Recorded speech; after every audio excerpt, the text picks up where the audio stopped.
Right, so welcome to Dr. Carl Society Mission. What we're going to do now is we have what we call the physics miscellaneous. Okay, so this will cover various topics, selected topics, which I think we should emphasize on. So we're going to have the first sections. So we are looking at the first part is the in broad sense, the three main divisions of physics. Okay, so we have classical physics, okay, or the classical mechanics. I mean, and the one who spearheaded this one was our own man Newton, right?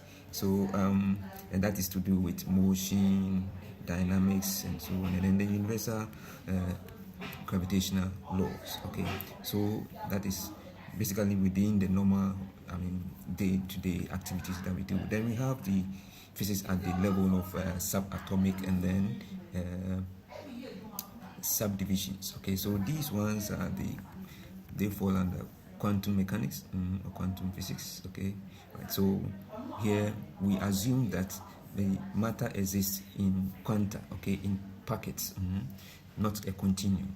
Right. So in packets. So from one energy level to another energy level, and energy is released in packets. Of course, there's also the kind of wave-particle duality here.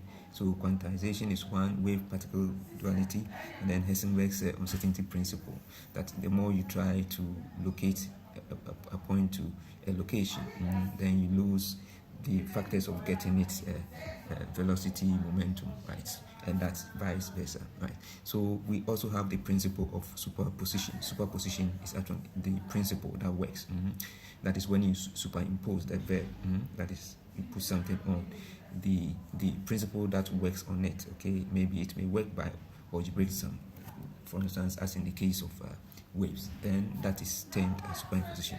Entanglement, of course, when you have the sub or particles, different locations, but they are linked, more or less as sort of instantaneous link or communication, so that once you know the one, you can predict the other one, right? So relativity, in the broad sense, of course, make it.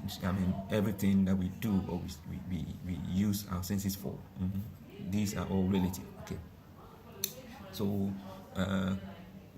below the speed of light, we can actually appreciate relativity. Okay, so your perspective might be different from mine, but when things start moving towards the speed of light, then we have a change. The velocity of light has no relativity. We all would have the same time frame for the or time frame and the reference for speed of light. For light. Yeah, so the more objects move closer to the speed of light, they slow down. Okay, so we say there's a time dilation, and then the length of the object also sort of squashes or reduces in length. So there's also a shortening. Right, now these factors look apparent, okay, and relative. So to us observers on the earth, when you see something moving with the speed, close to the speed of light, we would assume it will be slowing down. It's like you seeing a clock very far off. It will slow down towards you, okay, and then you may have other the people in that frame of work will have their processes slow down. So there's time dilation and then shortening.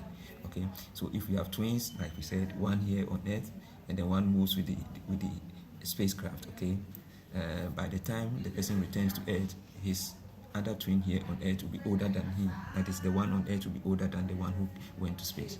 Right, so that should be appreciated.